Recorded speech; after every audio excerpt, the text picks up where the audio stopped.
Hello दोस्तों, इस video में हम लोग जो है पुष्प की संरचना के बारे में पढ़ेंगे। पुष्प कैसा दिखता है और उसकी संरचना क्या होती है, आज हम आपको समझाएंगे एक बार फिर उसी अंदाज में पुष्प की संरचना को पॉइंट टू पॉइंट, और आपको समझ में आ जाएगा ज्वाइंट टू ज्वाइंट। यहाँ ध्यान दीजिए, जो होता है ना, आप समझते हैं ना, ए है पुष्प। पुष्प के नीचे एक छोटी सी स्ट्रक्चर जुड़ी होती है जिसपे पुष्प टिका होता है, उसका नाम होता है पुष्प वृंत। क्या नाम होता है? पुष्प वृंत। तो आपको पुष्प वृंत समझ में आ गया होगा। जो फूल होता है उस फूल के नीचे एक डंठल जैसा स्ट्रक्चर होता है, उसी को बोलते हैं पुष्प वृंत। ये पुष्प वृंत जो होता है, कहता है हम पुष्पराज है झुकेंगे नहीं, वासंदार नहीं, पुष्पराज है झुकेंगे नहीं। तो ये जो है काफी हार्ड स्ट्रक्चर होता है, मतलब इसको पुष्प इसी पे टिका होता है। जिस पर पुष्प टिका होता है, जो प्लेस है जहां पे पुष्प टिका रहता है, जिस प्लेस पे, उसको बोलते हैं पुष्पासन। क्या बोलते हैं? पुष्पासन। हे दोस्तों, ये बात समझिए आप, यहाँ पे क्या है, ए पुष्प वृंत है और इस पे ए पिलर है और इस पिलर पे राजा बैठे हुए हैं, यानी पुष्प बैठा हुआ है, तो इसको क्या बोलेंगे? पुष्पासन। क्या बोलेंगे? पुष्पासन। आप इस बात को समझे होंगे, जो पुष्प होता है उस पुष्प में हरे हरे कलर के स्ट्रक्चर शुरुआत में होते हैं। जो हरा हरा कलर स्ट्रक्चर होता है, उस हरे हरे कलर स्ट्रक्चर को यहाँ पे इस ब्लैक कलर से हम दिखाए हुए हैं, यहाँ पे हरा कलर से स्ट्रक्चर होता है। जो पुष्प जब कली रहता है, बहुत छोटा रहता है, तो उसकी सुरक्षा करता है ग्रीन सिक्योरिटी गार्ड की तरह। हम समझ सकते हैं कि हरा सिक्योरिटी गार्ड की तरह इसको पुष्प को पकड़े रहता है जब कली रहती है। जब ये कली रहता है तो इसे पुष्प को ऐसे पकड़े रहता है। तो ये जो स्ट्रक्चर है इसको बोलते हैं बाह्यदल। क्या बोलते हैं? बाह्यदल। याद रखने के लिए आप ऐसा कर सकते हैं, हरा सिक्योरिटी गार्ड, क्योंकि यह कली अवस्था में पुष्प की क्या करता है? सुरक्षा करता है। आपको ये बात समझ में आ गया होगा दोस्तों।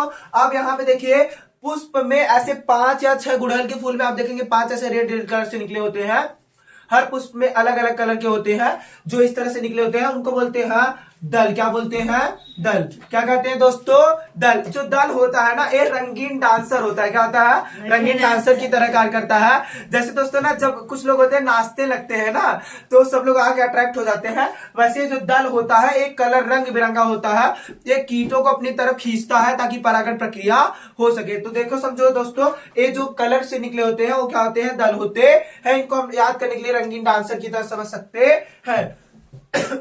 आप देखेंगे दोस्तों, जो फूल होता है उस फूल के ऊपर वाले पार्ट्स को जब आप देखेंगे, यहाँ पे ऐसे धागे जैसा स्ट्रक्चर होता है। तो यहाँ देखिए, जो धागे जैसा स्ट्रक्चर होता है दोस्तों, इस तरह से जो धागे जैसा स्ट्रक्चर निकला होता है उसको बोलते हैं दोस्तों पुंकेसर। क्या बोलते हैं दोस्तों?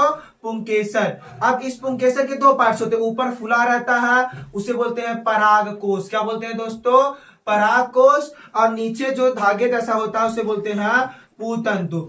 पूतंतु और परागकोश दोनों लोग मिलकर क्या बोला जाता है? उनको पुंकेसर। क्या कहा जाता है? पुंकेसर। ये जो पुंकेसर होता है दोस्तों ना, ये नर होता है। क्या होता है? पुष्प का नर भाग होता है। अर्थात हम समझने लिए कह सकते हैं कि होता है दूल्हा। क्या होता है? दूल्हा, जो न्योता देता है। क्या देता है? न्योता। क्योंकि ये जो पुंकेसर है ना, इसके अंदर यहाँ परागकण बनेगा और वह परागकण दूसरे के पास जाएगा। तो यहाँ देखिए दोस्तों, अब जो है हम समझते हैं, पुष्प में एक बीच वाला भाग होता है, उस बीच वाले भाग को क्या बोलते हैं? स्त्री केसर। यहाँ पे दोस्तों जो ऊपर वाला पार्ट्स है स्त्री केसर का, वो होता है वर्तिका। हे बाबू, आप जानते हो लड़कियां जो होती है ना, पुट्टी पलस्तर कराती है मुख पे, तो चिपचिपा हो जाता है। क्या हो जाता है? चिपचिपा। ये जो बीच वाला पार्ट्स है ना, ये पूरा पार्ट स्त्री केसर है, तो ऊपर वाला जो पार्ट्स है उसको बोलते हैं स्त्री केसर। क्या बोलते हैं? स्त्री केसर। और जो नली जैसा है वो क्या कहलाता है? वर्तिका। क्या कहलाता है दोस्तों? वर्तिका। और नीचे जो है, ये जो है स्त्री का क्या है? घर है। क्या है? घर है। तो घर के अंदर बाबू ना, घर के अंदर छोटे छोटे स्ट्रक्चर होते हैं और इन्हीं छोटे छोटे स्ट्रक्चर से बीज बनते हैं। यानी ये जो है दुल्हन का क्या है? घर है। और ये जो नीचे वाला पार्ट्स है, दुल्हन का जो घर है, उसे क्या बोलते हैं दोस्तों? अंडाशय। क्या कहते हैं? अंडाशय। और इसी अंडाशय के अंदर क्या होता है, छोटे छोटे बीजांड पाए जाते हैं जो बाद में बीज को निर्माण करते हैं। तो यहां देखिए वर्तिकाग्र और वर्तिका और अंडाशय, इन तीनों को मिलाकर क्या कहा जाता है, स्त्री केसर। क्या कहा जाता है दोस्तों, स्त्री केसर। आप पुष्प की संरचना को समझ गए होंगे, एक बार हम फिर से समझते हैं क्या होता है।